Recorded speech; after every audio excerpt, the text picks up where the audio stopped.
హైదరాబాద్ కోటి మహిళా కళాశాలలో మహిళా కమిషన్ చైర్పర్సన్ నేరెళ్ల శారద ఆకస్మిక తనిఖీ చేశారు.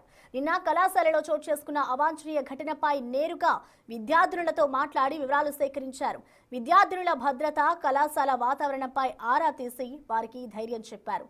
బాధ్యులపై కఠిన చర్యలు తీసుకుంటామని, మహిళా విద్యార్థుల రక్షణ విషయంలో రాజీ పడే ప్రసక్తే లేదని స్పష్టం చేస్తున్న నేరెళ్ల శారదతో మా ప్రతినిధి విజయ్ ఫేస్ టు ఫేస్. ఇటీవల కోటి ఉమెన్స్ కాలేజ్లో ఈ వేధింపుల కలకలం ఏదైతే ఉందో దీనికి సంబంధించి రాష్ట్ర ఉమెన్ కమిషన్ చైర్పర్సన్ అటు కోటి కళాశాలతో పాటు ఇటు ఓయూ విద్యార్థులు ఉండేటువంటి హాస్టల్స్ను కూడా సందర్శించారు. ప్రస్తుతం మనతో పాటు నేరెళ్ల శారద ఉన్నారు. హలో మేడం, అక్కడ ముందు కోటి ఉమెన్స్ కాలేజ్కి వెళ్ళారు, తర్వాత ఇటు ఓయూకి వచ్చారు. అక్కడ విద్యార్థులను ఏమంటా ఉన్నారు? సో ఇక్కడ హాస్టల్స్లో ఉండేటువంటి విద్యార్థులను ఏమంటా ఉన్నారు? నిజంగానే అలాంటి వేధింపులు గురయ్యారా విద్యార్థులు? న్యూస్లో చూసే వరకు ఎవరో ఆ లింక్ వాళ్ళకి పంపించే వరకు అలాంటిది జరిగిందని పిల్లలకే తెలియదంట. సో ఇలాంటి ఇష్యూస్ బయటకు ఎందుకు వస్తున్నాయి అనేటువంటి ఆలోచన వాళ్ళకు కూడా అర్థం కావట్లేదు. సో మీడియా పరంగా నేను చెప్తా ఉన్నాను, నేను నిజంగా అలాంటి ఇన్సిడెంట్ కనుక ఎవరైనా అమ్మాయికి జరిగి ఉంటే ఉమెన్ కమిషన్ ఆఫీస్కి రండి.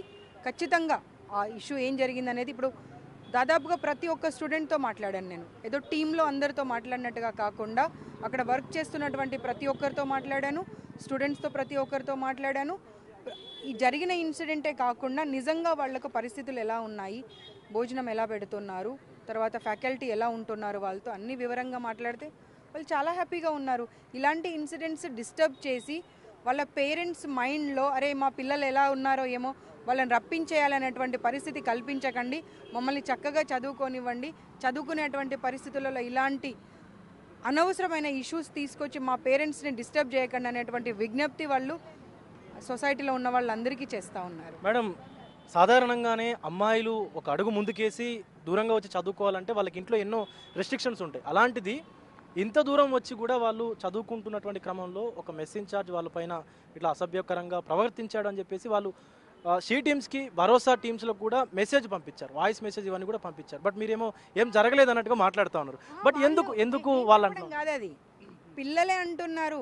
అసలు ఆ వాయిస్ ఇచ్చిన అమ్మాయి ఎవరో మాకే తెలియదు, మేము అందరినీ రిక్వెస్ట్ చేస్తున్నాము, ఎవరో చెప్పండి మాకు, చెప్తే మేము నీకు సపోర్టివ్గా నిలబడతామని. కానీ ఇంతవరకు ఆ అమ్మాయి ఎవరో మాకే తెలియలేదనే మాట చెప్తా ఉన్నారు వాళ్ళు. అంటే వాళ్ళ ఐడెంటిటీ బయటపడితే వాళ్ళకు కొంత ఇబ్బంది ఉంటుంది. బట్ మీరు ఇంకా ముందుకు వెళ్తే విద్యార్థులతో ఖచ్చితంగా బెదిరింపులకు పాల్పడుతున్నారనేటువంటి ఒక ఆరోపణ కూడా వస్తూ ఉంది. పాయింట్ అది కాదండి. ఇప్పుడు ఈ 100 మందికి జరిగింది ఆ ఇన్సిడెంట్, ఆ 100 మందిలో ఒక్క అమ్మాయికి జరిగింది కదా. మరి ఆ 100 మందితో నేను మాట్లాడినప్పుడు ఎవరో ఒక్కరైనా కానీ అమ్మ నాతో జరిగింది ఈ ఇన్సిడెంట్ అనేటువంటి మాటనైతే చెప్పాలి కదా. సో అందుకే నేనేమంటున్నాను, సరే పర్వాలేదు, మీరు ఇక్కడ మాట్లాడడానికి భయపడ్డారా, లేకపోతే వాళ్ళందరూ మిమ్మల్ని టార్గెట్ చేస్తారా అనుకున్నారా? కాబట్టి రేపు పొద్దున నా కమిషన్ ఆఫీస్కి రండి.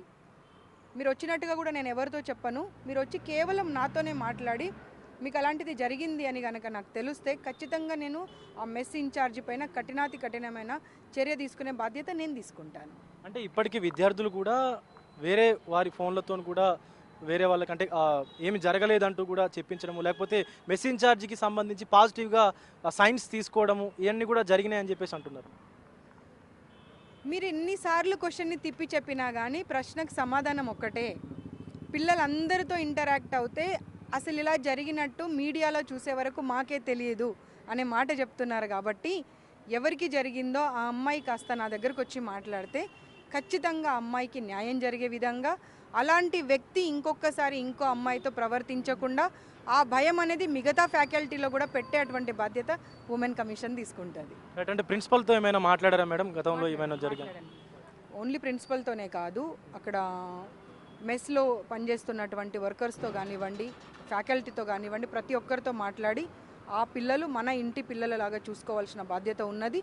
మీకు ఎలాంటి అపోహ ఉన్నా సరే, ఏదన్నా నిజంగానే ఇబ్బందికరమైనటువంటి పరిస్థితి ఉన్నా సరే, ఒక ప్రిన్సిపల్గా కానివ్వండి, ఫ్యాకల్టీగా కానివ్వండి, తప్పకుండా ఉమెన్ కమిషన్ ఆఫీస్ డోర్స్ మీకోసం ఎప్పటికీ ఓపెన్గా ఉంటాయి. తప్పకుండా రండి, మీకు ఎలాంటి ఇబ్బంది కలగకుండా చూసుకునే బాధ్యత మాది అనేటువంటి నమ్మకాన్ని మేము కల్పించడం జరిగింది.